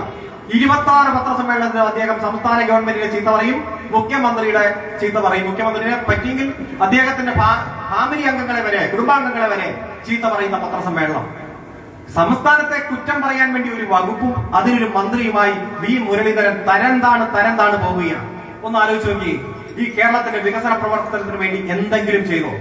ഇതിനു മുമ്പും നമ്മൾ കണ്ടിട്ടുണ്ട് റെയിൽവേയുടെ മന്ത്രിയെ, രാജഗോപാലിനെ കണ്ടിട്ടുണ്ട്. അതുപോലെ തന്നെ നമ്മൾ മറ്റ് അൽഫോൺസ് കണ്ണന്താനത്തെ മന്ത്രിയെ കണ്ടിട്ടുണ്ട്. ഇവരെല്ലാം എന്തെങ്കിലും ചെയ്യുമായിരുന്നു കേരളത്തിന് വേണ്ടി, സംസ്ഥാന ഗവൺമെന്റുമായി കൂട്ടിയോജിച്ച് പ്രവർത്തിക്കുമെങ്കിലും ചെയ്യുമായിരുന്നു. ഇവിടെ പോയി പദ്ധതി അനുവദിക്കരുതെന്ന് പറഞ്ഞ് വീട് കയറുന്നു. ഡൽഹിയിൽ ചെന്ന് മെട്രോ മാനെയും 94-ാം വയസ്സിൽ കൊണ്ടുപോയി അവിടെ പ്രധാനമന്ത്രിയെ തെറ്റിദ്ധരിപ്പിക്കുന്നു. പിന്നെ ഒരു 18 MP-മാരുണ്ട് കേരളത്തിൽ നിന്ന്. എന്ത് പറഞ്ഞാലും കേരളത്തിന് വേണ്ട വേണ്ട വേണ്ട എന്ന് പറഞ്ഞ് എഴുന്നേറ്റ് നിൽക്കുകയാണ്. നമ്മുടെ വിരലിൽ എണ്ണാവുന്ന MP-മാർ, ഇളമരം കരീമും അതുപോലെ തന്നെ ആലപ്പുഴ MP-യും എല്ലാം കേരളത്തിന്റെ വികസന പ്രക്രിയയ്ക്ക് വേണ്ടി തുടർ വാദങ്ങൾ വാദിക്കുമ്പോൾ ഇത് കൊടുക്കരുതെന്ന് പറഞ്ഞ് 18 MP-മാർ നാം കണ്ടില്ലേ ഡൽഹിയിൽ പോയി തല്ലും മേടിച്ച് തിരിച്ചു വന്നത്. അതുകൊണ്ട് പ്രിയപ്പെട്ടവരെ, യുവജനങ്ങൾ ഉണരണം. ഈ പദ്ധതി ഭാവി തലമുറയുടെ പദ്ധതിയാണ്. ഇനി ജനിക്കാൻ പോകുന്ന കുട്ടികളുടെ പദ്ധതിയാണ്. ഈ വിജ്ഞാന സമ്പദ് വ്യവസ്ഥ പൂർണ്ണമായി മാറുമ്പോൾ എല്ലാ രംഗത്തും ഉണ്ടാകുന്ന മാറ്റം, ഈ ഗതിവേഗം നമ്മുടെ ജീവിതചര്യയിൽ എല്ലാ കാര്യത്തിലും വരുമ്പോൾ ഈ നാട്ടിലുണ്ടാകുന്ന വികസനത്തെ കുറിച്ച് കൂടുതൽ അറിയാനും പഠിക്കുവാനും നമ്മൾ തയ്യാറാകണം. 2 തരത്തിലാണ് സമരത്തിൽ ഇറങ്ങുന്നത്. ഒന്ന്, രാഷ്ട്രീയപരമായ ലക്ഷ്യത്തോടെ കോൺഗ്രസും BJP-യും ജമാഅത്തെ ഇസ്ലാമിയും പോപ്പുലർ ഫ്രണ്ടും ലീഗും നടത്തുന്ന സമരം. എന്തു വന്നാലും ഞങ്ങൾ അനുവദിക്കില്ല എന്നത് അതവിടെ നിന്നോട്ടെ. നമുക്ക് രാഷ്ട്രീയപരമായ സമരത്തെ രാഷ്ട്രീയപരമായി തന്നെ നേരിടാം. ജനങ്ങൾക്കിടയിലേക്ക് ഇറങ്ങിച്ചെന്ന് നേരിടാം. ഈ ജനം എന്നും വികസന പ്രവർത്തനങ്ങൾക്ക് പിന്തുണ കൊടുക്കുന്ന സാഹചര്യം നാം കണ്ടതാണ്. ചരിത്രത്തിൽ ആദ്യമായി ഭരണ തുടർച്ചയിലേക്ക് കേരളം പോയത് ഈ കേരളത്തിന്റെ അടിസ്ഥാന വികസന രംഗത്ത് നടത്തിയ ഉജ്ജ്വലമായിട്ടുള്ള വികസനങ്ങൾ തന്നെയായിരുന്നു എന്ന് നമുക്ക് കാണാൻ കഴിയും. പിന്നെ തെറ്റിദ്ധരിപ്പിച്ചും നുണ പ്രചരിപ്പിച്ചുമുള്ള സമരത്തിൽ ഇറക്കൽ. പ്രിയപ്പെട്ടവരെ, വീട് നഷ്ടപ്പെടുന്നതും സ്ഥലം നഷ്ടപ്പെടുന്നതും എല്ലാവർക്കും വേദനയാണ്, വിഷമങ്ങളുണ്ട്. ജനിച്ച നാട്ടിൽ നിന്ന് പോകേണ്ടി വരിക, ആളുകൾക്ക് വിഷമമുണ്ട്. അവരെ പറഞ്ഞ് ബോധ്യപ്പെടുത്താൻ നമുക്ക് കഴിയണം. ഇത്തരത്തിൽ ഏറ്റവും സ്വപ്നതുല്യമായ പാക്കേജുകൾ കിട്ടി ഏറ്റവും ഉജ്ജ്വലമായിട്ടുള്ള ജീവിതം അവർക്ക് ഉണ്ടാകുമെന്ന് അവരെ പറഞ്ഞ് ബോധ്യപ്പെടുത്താൻ കഴിയണം. എത്ര കിട്ടിയാലും ഞാൻ എന്റെ സ്ഥലം കൊടുക്കില്ല എന്ന് പറയുന്നവരോട് പറയണം, ഇങ്ങനെ എല്ലാവരും നേരത്തെ പറഞ്ഞിരുന്നുവെങ്കിൽ, തീരുമാനിച്ചിരുന്നുവെങ്കിൽ ഇന്ന് കാണുന്ന റോഡോ വികസന പ്രവർത്തനങ്ങളോ റെയിൽവേ സ്റ്റേഷനുകളോ സ്റ്റേഡിയങ്ങളോ വിമാനത്താവളങ്ങളോ ഒന്നും ഉണ്ടാകുമായിരുന്നില്ല. ഇപ്പോൾ കാണുന്ന ട്രെയിനും ഇതിനു മുമ്പ് ഈ പാളം വരുമ്പോൾ എത്രയോ പേർക്ക് വീട് നഷ്ടപ്പെട്ടു. അതുകൊണ്ട് ഒരാളെ വേദനിപ്പിച്ചുകൊണ്ട് ഭൂമി ഏറ്റെടുക്കില്ല, ഒരാളെ കുടിയൊഴിപ്പിക്കില്ല. കുടിയൊഴിപ്പിക്കൽ എന്നൊരു വാക്കേ ഈ നിയമത്തിലില്ല, ഗവൺമെന്റിന്റെ അജണ്ടയിലില്ല. പുനരധിവാസമാണ്, അന്തസ്സായ മാന്യമായ പുനരധിവാസമാണ്. അവരുടെ കുടുംബത്തിന് ഭാവിയിൽ ഏറ്റവും നല്ല രീതിയിൽ ജീവിക്കാൻ പാകത്തിലുള്ള സാഹചര്യങ്ങൾ ഒരുക്കുന്ന പുനരധിവാസമാണ്.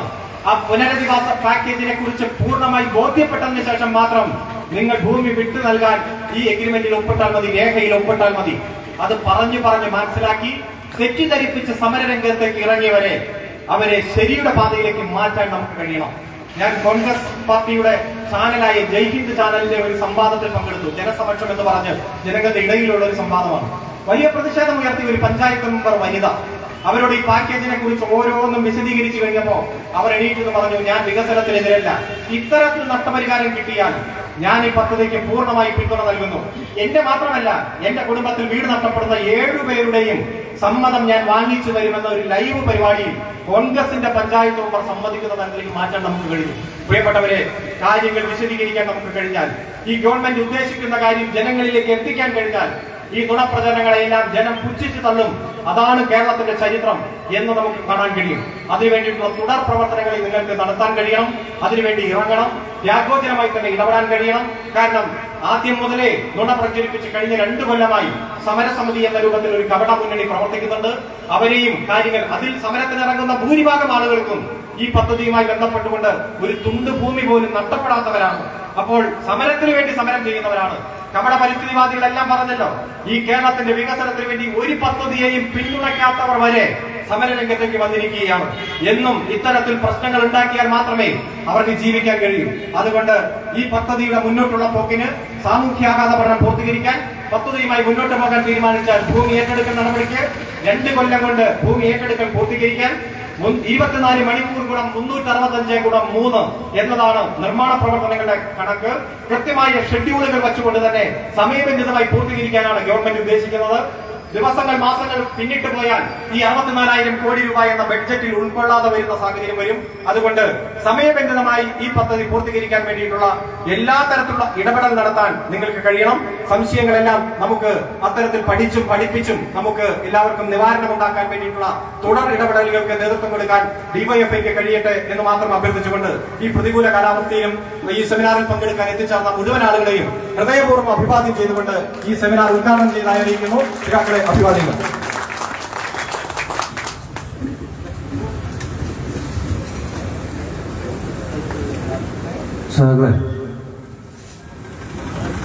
കേരയിൽ പദ്ധതി, കേരളത്തിന്റെ ഭാവി പദ്ധതി എന്നതുമായി ബന്ധപ്പെട്ട് സുനിശ്ചിതം ഈ പദ്ധതിയുടെ നേട്ടങ്ങളും ഈ പദ്ധതി ഏത് വിധേയമാണ് നടപ്പിലാക്കാൻ ഉദ്ദേശിക്കുന്ന സഖാവ് അരുൺകുമാർ ഇവിടെ സൂചിപ്പിച്ചു. ഇതുമായി ബന്ധപ്പെട്ട് എന്തെങ്കിലും സംശയങ്ങൾ ഈ പരിപാടി കാണാൻ വന്നവരോ പരിപാടി വീക്ഷിക്കുന്നവരൊക്കെ ഉണ്ടെങ്കിൽ ചോദിക്കാനുള്ള സമയമാണ്. വളരെ 5 മിനിറ്റ് എടുത്ത് എന്തെങ്കിലും ചോദ്യങ്ങളുണ്ടെങ്കിൽ ചോദിക്കാം എന്നാണ് ഈ അവസരത്തിൽ സൂചിപ്പിക്കേണ്ടത്.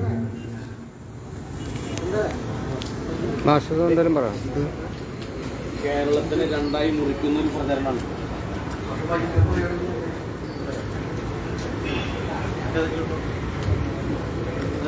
ബഫർ സോണിനെ പറ്റിയിരുന്നു.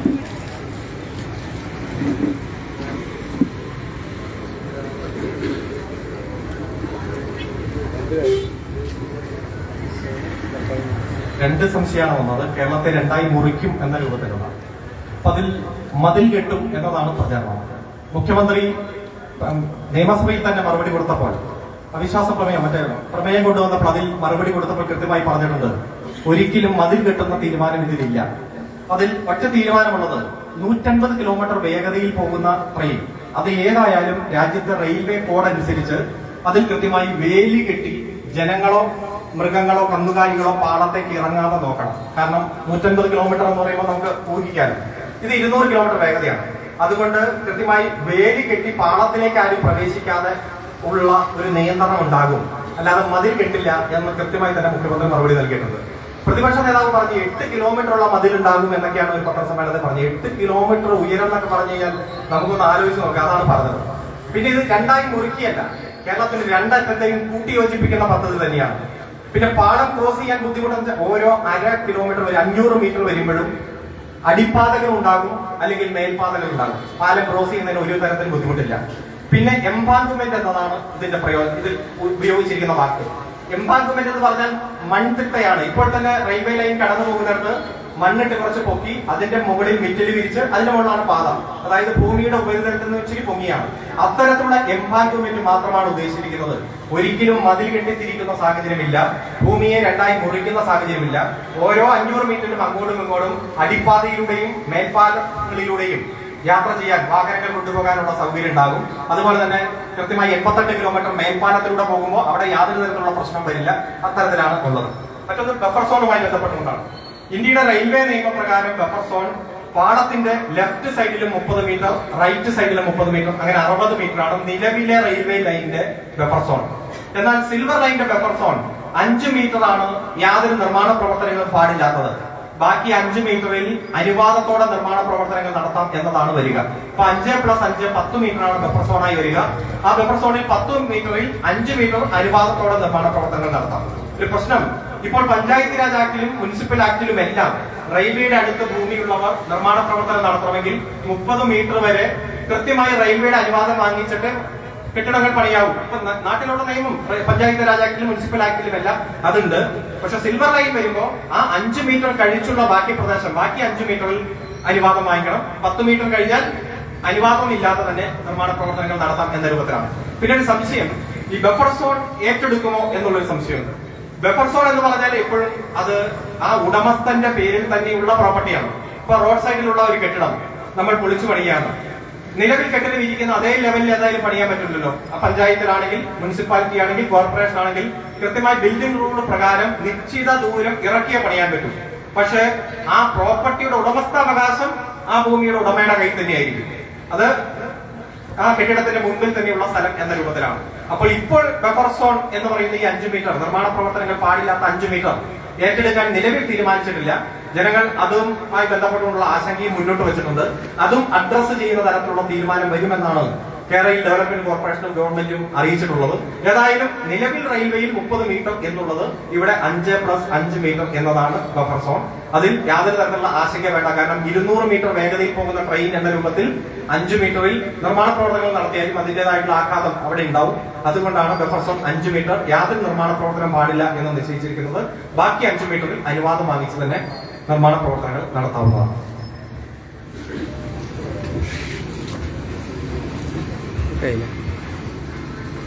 നമ്മുടെ സെമിനാറിലുള്ള സംശയങ്ങൾക്കുള്ള മറുപടിയും സഖാവോട് സൂചിപ്പിച്ചു കഴിഞ്ഞു. വേദിയിൽ യുവൈഎഫ് ജില്ലാ കമ്മിറ്റി അംഗം സഖാവ് വി പ്രവീഷ്, പാർട്ടിയുടെ ജില്ലാ കമ്മിറ്റി അംഗം സഖാവ് ടി വി ഹരിദാസ്, മറ്റ് യുവൈഎഫ്ഐയുടെയും പാർട്ടിയുടെ നേതാക്കളുണ്ട്. എല്ലാവരും സെമിനാറിൽ അഭിവാദ്യം അർപ്പിച്ചിട്ടുണ്ട്. സമയപരിധി കൊണ്ട് ആരും തന്നെ സംസാരിക്കുന്നില്ല. നമ്മൾ ഈ പരിപാടി അവസാനിപ്പിക്കുകയാണ്. ഈ ജനസഭ എന്ന പരിപാടിക്ക് നന്ദി പറയുന്നതിന് വേണ്ടി ഡിവൈഎഫ്ഐയുടെ ബ്രഹ്മകുളം മേഖലാ കമ്മിറ്റിയുടെ സെക്രട്ടറിയും ബ്ലോക്ക് ജോയിന്റ് സെക്രട്ടറി കൂടിയായിട്ടുള്ള സഖാവ് ബിനേഷിനോട് അഭ്യർത്ഥിക്കുന്നു.